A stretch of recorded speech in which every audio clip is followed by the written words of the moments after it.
Hello students, welcome back to my channel. Class 9 chemistry new book chapter number 2 का lecture number 16 है आज का। इसमें हम एक्सरसाइज के शॉर्ट क्वेश्चंस पढ़ेंगे और उनका सलूशन लिखेंगे यहाँ पर। आपने अगर क्लास 9 केमिस्ट्री न्यू बुक के डिटेल से लेक्चर चाहिए आपको, तो डिस्क्रिप्शन बॉक्स खोलें आप, वहीं पर आपको ना नीचे पहला लिंक ही दिया गया होगा, class 9 chemistry new book detail lectures full book के। तो आपने फुल बुक के लेक्चर्स वहाँ पर आपको मिल जाएंगे, आपने इसको खोलना है और फिर वहाँ से पढ़ लेना है। कुछ चीज़ समझ नहीं आएगी तो कमेंट सेक्शन में मुझे आपने जरूर बताना है। तो हम आज का लेक्चर स्टार्ट करते हैं। चैप्टर नंबर 2 है क्लास 9 केमिस्ट्री का, और लेक्चर नंबर 16 है इसका। डिटेल से लेक्चर आप एक बार पहले ले लें चैप्टर नंबर 2 का, ताकि आपको कंसेप्ट समझ आ जाए। यहाँ पर जो हम बातें करेंगे वो हमने लेक्चर्स में पहले डिस्कस कर चुके हैं, तो उसके लिए भी आप पहले लेक्चर्स लेके आ जाएं, तो फिर इसको देखेंगे तो ये आपके लिए ईजी होगा। तो अब हम स्टार्ट करते हैं।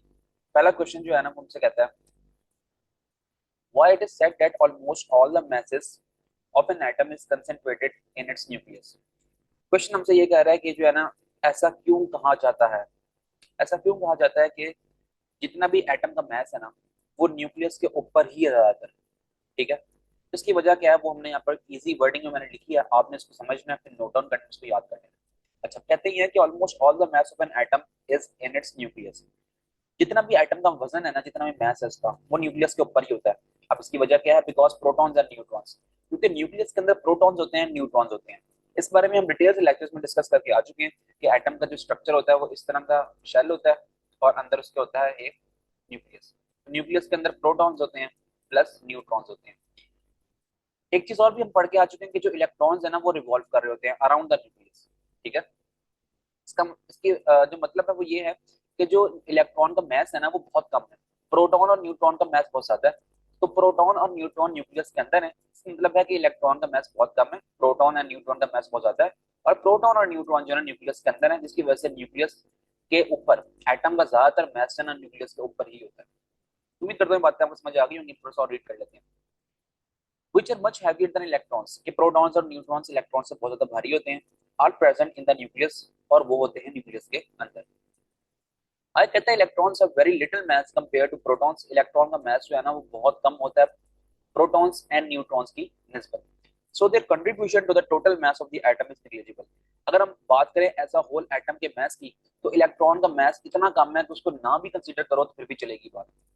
तो हम कह सकते हैं कि न्यूक्लियस के ऊपर एटम को ज्यादातर मास होता है। इसकी वजह है प्रोटॉन्स एंड न्यूट्रॉन्स, क्योंकि उनका मास बहुत ज्यादा है। तो अगले क्वेश्चन में चलते हैं हम। अगला क्वेश्चन हमसे कहता है, why are elements different from one another. Elements एक दूसरे से मुख्तलिफ क्यों होते हैं? इस बात का मतलब ये है कि आयरन कॉपर से मुख्तलिफ क्यों है, या फिर जिंक से मुख्तलिफ क्यों है, या फिर हम कह सकते हैं कि हाइड्रोजन और लिथियम ये आपस में मुख्तलिफ क्यों है। इसकी वजूहत क्या है, ये पढ़ते हैं। Elements are different from one another. Element एक दूसरे से मुख्तलिफ होते हैं, क्यों? Because they have different number of protons in their atoms. क्योंकि हर एलिमेंट के अंदर डिफरेंट नंबर ऑफ प्रोटॉन्स होते हैं। जैसे हाइड्रोजन के पास प्रोटॉन एक हुआ, इसी तरह अगर हम बात करें हीलियम की, हीलियम के पास प्रोटॉन दो हुए। तो इस तरह कार्बन की बात करें, कार्बन के पास प्रोटॉन 6 हुए हैं। तो इसी तरह हर एलिमेंट के पास डिफरेंट नंबर ऑफ प्रोटॉन्स होता है, जिसकी वजह से वो एलिमेंट एक दूसरे से मुख्तलिफ हो जाते हैं। द नंबर ऑफ प्रोटॉन्स, या फिर जिसको हम कहते हैं atomic number, determines the elements identity and it's chemical property. तो जो एटॉमिक नंबर, अगर आप वो एटॉमिक नंबर मैथ्स नंबर वाला लेक्चर लेके आ चुके हैं तो आपको यहाँ पर कोई परेशानी नहीं होनी चाहिए। कहते हैं जो एटॉमिक नंबर, जिसको हम नंबर ऑफ प्रोटॉन्स भी कहते हैं, ये एलिमेंट्स की शनाख्त करता है। और दूसरा, एलिमेंट्स की जो केमिकल प्रॉपर्टीज होती है ना, वो भी इसी पे इन्हिसार करती है। तो उम्मीद करता हूँ ये क्वेश्चन भी इजी से आपको समझ आ गया होगा। हम चलते हैं नेक्स्ट क्वेश्चन की तरफ। अगला क्वेश्चन अभी हम आपके सामने यहाँ बैठ के सॉल्व करेंगे। How many neutrons are present in bismuth. लिखा हुआ है 2 टन इसका मैस है, और 83 जो है ना वो इसका एटॉमिक नंबर है। इसका आंसर आप खुद भी निकाल सकते हैं, बहुत सिंपल, बहुत इजी है। तो आप मुझे बताएं कि जो नीचे लिखा होता है इसको क्या कहते हैं। तो आपका जवाब होगा कि यार ये जो है एटॉमिक नंबर है, एटॉमिक नंबर है ये, जिसको हम कहते हैं number of proton, number of protons. ठीक है, तो वो कितने हैं? वो यहाँ पर है 83। अच्छा, मैं आपसे पूछूं कि एटॉमिक जो ऊपर लिखा हुआ है इसको क्या कहेंगे? आप कहेंगे कि इसको कहेंगे जी हम एटॉमिक, इसको हम इस तरह कह लेंगे, हम कह देंगे मैथ्स नंबर। ठीक है, मैथ्स नंबर। अब मैथ्स नंबर की हम बात करें, तो मैथ्स नंबर कहता है number of protons plus number of neutrons.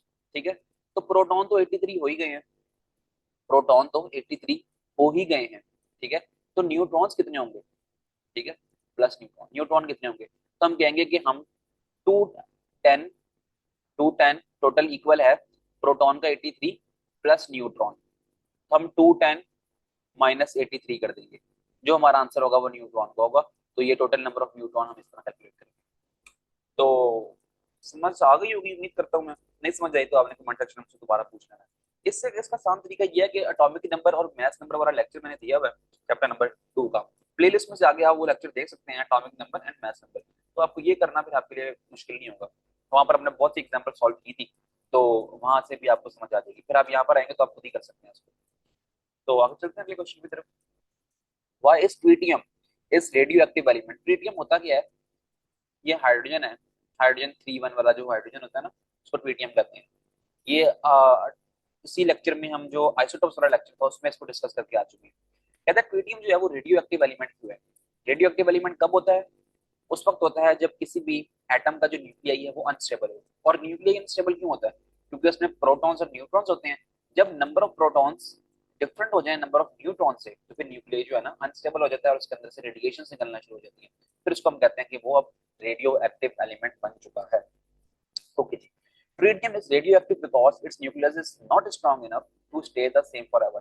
Tritium radioactive है, इसकी वजह यह है कि उसका न्यूक्लियस जो है ना वो इतना स्ट्रॉन्ग नहीं है कि वो हमेशा ट्रिटियम ही रहे। ठीक है, जिस तरह हाइड्रोजन 1 1 वाला जो होता है ना, हाइड्रोजन 1 1 वाला, तो जिस तरह ये इसकी बात करते हैं, मैं इसकी बात कर रहा हूँ हाइड्रोजन 1 1 की। इसकी हम बात करें, ये स्टेबल है। ठीक है, ये स्टेबल है क्योंकि इसका न्यूक्लियस बहुत स्ट्रॉन्ग है। इसका न्यूक्लियस जो है ना वो स्ट्रॉन्ग नहीं है, जिसकी वजह से, क्यों स्ट्रॉन्ग नहीं है? क्योंकि इसके अंदर न्यूट्रॉन ज्यादा हो गए। तो आप देख लेना, ये मैस नंबर है या एटॉमिक नंबर है। इसमें प्रोटॉन जो है वो 1 है और जो न्यूट्रॉन है वो कितने हैं? 3 में से एक प्रोटॉन हो गया, रिमेनिंग कितने रह गए? 2 रह गए। तो जो न्यूट्रॉन्स 2 हैं, तो अनस्टेबिलिटी तो आ गई ना एक किस्म की। It has extra neutrons which make it unstable. तो एक्स्ट्रा न्यूट्रॉन होने की वजह से ट्रिटियम जो है ना वो अनस्टेबल हो जाता है। एक्स्ट्रा न्यूट्रॉन है ना, प्रोटॉन एक है तो न्यूट्रॉन 2 है, अनस्टेबिलिटी आ गई। पहले भी डिस्कस कर चुके हैं इस बात में। तो फिक्स दिस इसको हल करने के लिए tritium slowly changes into another element. Tritium जो है ना अपने अंदर से रेडिएशन निकालता रहता है और फिर वो अपने आप को किसी और फॉर्म में ढाल लेता है एंड गिव्स ऑफ एनर्जी। और रेडिएशन निकलती हैं, उनको कहते हैं रेडिएशन को हम क्या कहेंगे? एनर्जी कहेंगे। Radiation in the form of energy. This is why it is called radio active, इसलिए इसको हम रेडियो एक्टिव कहते हैं। तो बहुत सारा सवाल है, मैंने आपको कोशिश की थी कि इजी वर्डिंग में आपको समझा दूं। तो उम्मीद करता हूँ कि आपको ये क्वेश्चन समझ आ गया होगा। अब हम चलते हैं अपने आखिरी क्वेश्चन की तरफ। ये क्वेश्चन है जी बोहर एटॉमिक मॉडल में से। ये मैंने लेक्चर बहुत ही डिटेल से और एक एक चीज आसान करके मैंने आपको ना रियल लाइफ एग्जांपल से आपको ये लेक्चर दिया हुआ है बोहर एटॉमिक मॉडल का। आप जाएं तो प्ले लिस्ट में जाके देखें बोहर एटॉमिक मॉडल, वहां पर लिखें तो आपको वहां पर ये सारे कॉन्सेप्ट समझ आ जाएंगे। अच्छा, उसी के अकॉर्डिंग जो है ना हमारे पास एक क्वेश्चन है, तो इसको भी हम देख लेंगे। How can an atom absorb और इवॉल्व एनर्जी। एटम कब एनर्जी को अपने अंदर एब्सॉर्ब करेगा और कब एनर्जी को अपने अंदर से बाहर निकालेगा? ये बातें मैं पहले बहुत डिटेल से कर चुका हूँ, यहाँ पर भी हम थोड़ा बहुत पढ़ लेते हैं। An atom can absorb or release energy when its electron changes energy level. Atom absorb energy या फिर रिलीज एनर्जी उस टाइम करेगा कि जब किसी स्पेसिफिक शेल से उसका जो इलेक्ट्रॉन है ना वो ऊपर जाएगा या फिर नीचे जाएगा। मिसाल के तौर पे कि मैंने 2 शेल्स बनाए हैं, थोड़ा सा गंदे वक्त बनाते हैं। ये मैंने कोशिश की कि 2 शेल्स बन जाए, ठीक है। यहाँ पर एक इलेक्ट्रॉन है, यहाँ पर एक इलेक्ट्रॉन है। जब बाहर से कोई एनर्जी आएगी ना इस इलेक्ट्रॉन को हिट करेगी, तो ये इलेक्ट्रॉन जो है ना एक्साइटेड हो गया ना ऊपर ऊपर वाले शेल में चला जाएगा। ठीक है, इसका मतलब है कि एटम ने एनर्जी को एब्जॉर्ब किया। एटम ने एनर्जी को एब्जॉर्ब किया। ओके, बाहर से एनर्जी आ रही है in the form of light होगी और in the form of heat होगी, किसी भी फॉर्म में वो हो सकती है। अच्छा, अब दोबारा कंडीशन देखते हैं। अब ये जो इलेक्ट्रॉन जो ऊपर है ना, ऊपर वाला इलेक्ट्रॉन जो है, ये जब क्या करेगा, घूम घूम के थक जाएगा ना यहाँ पर, तो फिर अपनी एनर्जी को बाहर रिलीज करेगा। ठीक है, एनर्जी को रिलीज करेगा। जब एनर्जी रिलीज करेगा तो फिर ऊपर से आ जाएगा दोबारा नीचे वाले शेल के अंदर। तो इस प्रोसेस को कहते हैं हम रिलीजिंग ऑफ एनर्जी, इसको कहते हैं एब्जॉर्बिंग ऑफ एनर्जी। तो उम्मीद करता हूँ ये बात आपको समझ आ गई होगी। अब हम इन लाइंस जो लिखी हैं इसको पढ़ लेते हैं, तो फिर आपका ना ये क्वेश्चन भी कवर हो जाएगा। One an atom gain energy किसी भी सोर्स से, हीट हो सकती है, लाइट हो सकती है, इलेक्ट्रिसिटी हो सकती है, its electron move to a higher energy level. अभी हमने बात की थी, एनर्जी एब्जॉर्ब करेगा, इलेक्ट्रॉन लोअर शेल से अपर शेल में चला जाएगा। अच्छा जी, उसके अलावा एनर्जी रिलीज कब होगी? The excited electrons can not stay up for long. जो इलेक्ट्रॉन ने एनर्जी एब्जॉर्ब करके चला गया था ना एक्साइटेड स्टेट में, ऊपर वाली स्टेट में, तो वहां पर वो ज्यादा देर रह नहीं सकता। ठीक है, उसने भी थक जाना चल चल के यार, सिंपल सी बात है। तो फिर वो क्या करेगा, it quickly falls back to a lower energy level. तो फिर वो दोबारा अपने लोअर एनर्जी लेवल के अंदर आ जाएगा। ऊपर से इलेक्ट्रॉन जब नीचे आएगा तो फिर क्या करेगा, एनर्जी को वो रिलीज करेगा in the form of photon.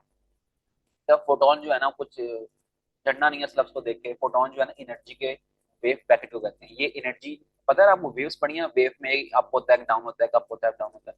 इसी तरह ना वेव बनती है, और जब वेव बनती है वो एनर्जी की एक एनर्जी होती है, इसका मैथ नहीं होता, सिर्फ एनर्जी है ये। तो ये इसको हम फोटोन बोलते हैं।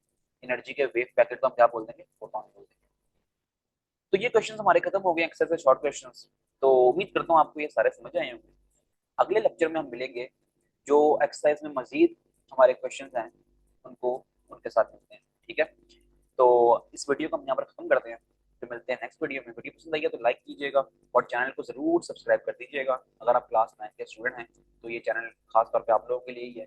फिर नया कोर्स क्लास 9 का आ चुका है, तो वो सारे लेक्चर्स आपको यहाँ मिल जाएंगे।